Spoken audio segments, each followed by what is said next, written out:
Good afternoon, everybody, and thank you for your attendance and being very prompt today. Is it, I think, because lunch is the start to get you going. So hopefully you've all had lunch at this stage.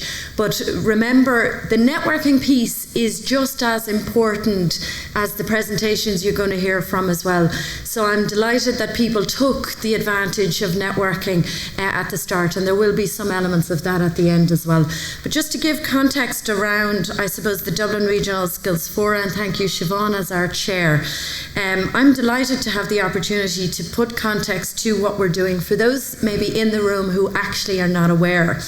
This is part of a national group that was set up 3 years ago by the Department of Education and Skills, and it's running now in every region. I obviously manage the Dublin Regional Fora, but really what it's about is making that stronger link between business and education to try and ascertain and meet the skills and talent needs of your business. As Siobhan said, you're going to hear from some of the case study examples and the businesses to illustrate for you, if you haven't already engaged, why you should engage. There is lots of benefits to be had. The one thing I remind businesses of is you all pay into the National Training Fund, yet a lot of businesses don't actually take any advantage of what they're paying in for. So hopefully the call to action from today is for those that aren't engaging to continue or start the journey of engagement. And you can see some of the banners around the room illustrates the people involved in our Dublin Fora. It is important to highlight those. We have our listing of state providers, our educational providers, who are all from higher education, further education, and our universities. And then we have the other industry bodies. So we've a lot of representation around one table, and our core focus is to address skills and talent for the region. So essentially, how we do that is four main core objectives, and that's based on our operational plan. The first and foremost one is obviously engagement, the likes of today with you as the representative business, to encourage that engagement piece, but obviously get real output, and I'll go through that in a minute. The information and analysis is even more important for us. We know it's hard for businesses to navigate around the educational system. What we need to try and do is articulate what is your skills needs in order to address it. We have a skills council. We feed that information back to the skills council. That discussion and information you provide is critical for the skills council to actually make decisions and inform funding elements, the likes of Springboard, the likes of Explore, the new up-and-coming Human Capital Initiative. All those things can only be influenced by your engagement in articulating what it is that you require in terms of skills and talent. So that's quite important for us. Even more so, the collaboration between higher education and further education. And that notion is to allow a tertiary education process. It does allow, I suppose, the fact of lifelong learning, but the ability for any individual at any stage of their career life cycle to progress at any point from further education into higher education or vice versa. It's not a linear route. There's always an opportunity for people to continue learning. I'm an advocate of lifelong learning myself. No matter what we do every day, business is changing. We need to understand and realise that we have to continuously learn and develop our own skill sets as much as those of employees within your businesses. We tend to forget about ourselves, so that's quite important too. But again, I think in Dublin, the reality of Dublin, as illustrated even in the Economic Monitor, the scale is massive. There is 79,000 active businesses plus in Dublin. It's a hard task, and all representing various different organisations of various sizes amongst various sectors. So that's the target we're trying to reach out to, and we do that because of the partners that are involved in Dublin Regional Skills Fora. On that basis, one call to action I'd say for an SME in particular, sometimes you don't have the resources in-house to actually articulate what that skill need is. We do and have the opportunity to come into your business and do a skills audit with you.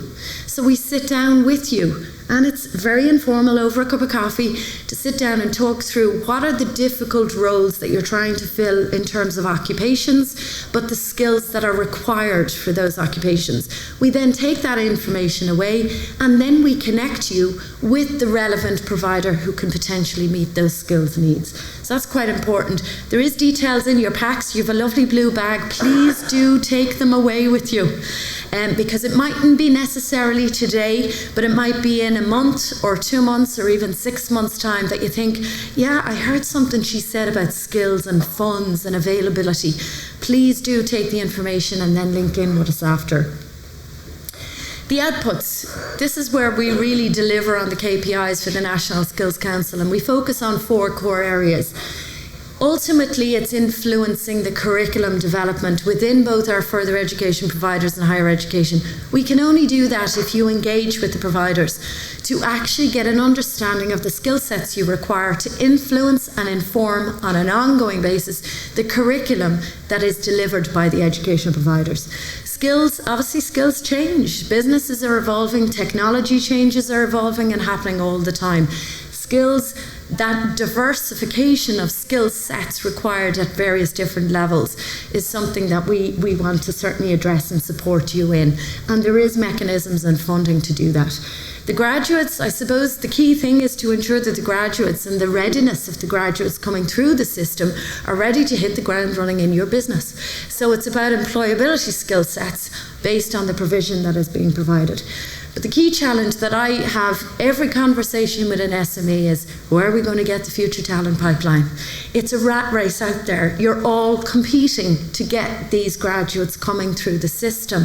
But don't forget, when I talk about a graduate, I mean at all levels. I'm not talking about somebody who's gone through a 4-year degree.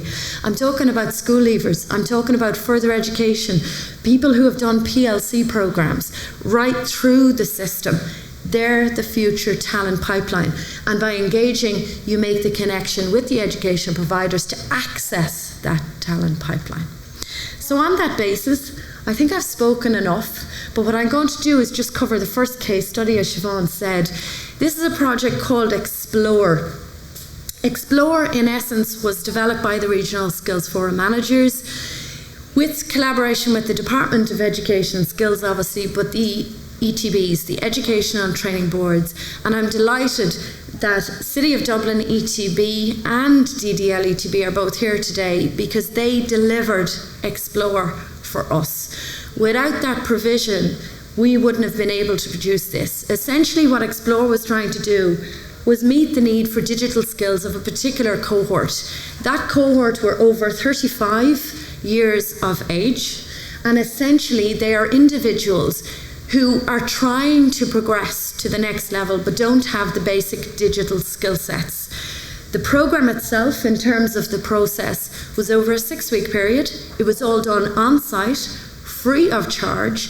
We gave every participant who went through the initiative a free laptop to encourage them both in the work environment and at home, outside the work environment, that they would improve and learn their digital skills. We had a consultant on site on a weekly basis going through the basics of what each individual defined was their requirement in terms of supporting their progression in their role for the business on digital skills. But more importantly for the business, each participant had to actually complete a project. So that was the output. So the project itself was something agreed by the employer to improve the manufacturing line. We have great examples of what was done, and financially it seriously impacted each of those businesses. Initially, Explore was focused on manufacturing SMEs, so that's looking like it's continuing, but we are looking to see for 2020, can we open it to other businesses? So on that basis, you can see a lot of the participants that were involved in the Explore initiative. Rather than me talking through, like the other businesses, you'd rather hear from the business telling their story. So on that basis, the Explore programme allows us to create opportunities for people to grow with the company. The excitement, for example, it created on the floor was amazing.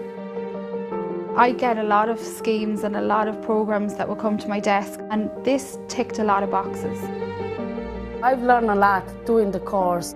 It was a great idea, I thought, for all the staff to give an opportunity to do that. Empowering employee, giving them education to grow, it's all investments. When you invest in people, you get the payback. Explore is a short, government-funded programme, providing training in digital skills and well-being for production staff, changing expectations and opening doors. I participate to test myself and learn something new. Once you do something new in your life, you go up and up, you grow. Demands from customers and products we manufacture are changing. So therefore, we need our employees to upskill.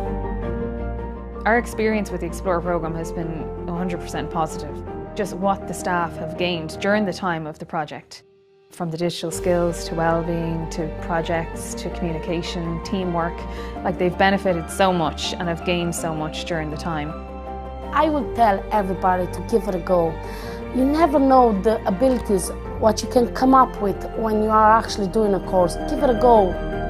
I definitely say to employees and employers, look into doing it because it was very beneficial for myself and for the company.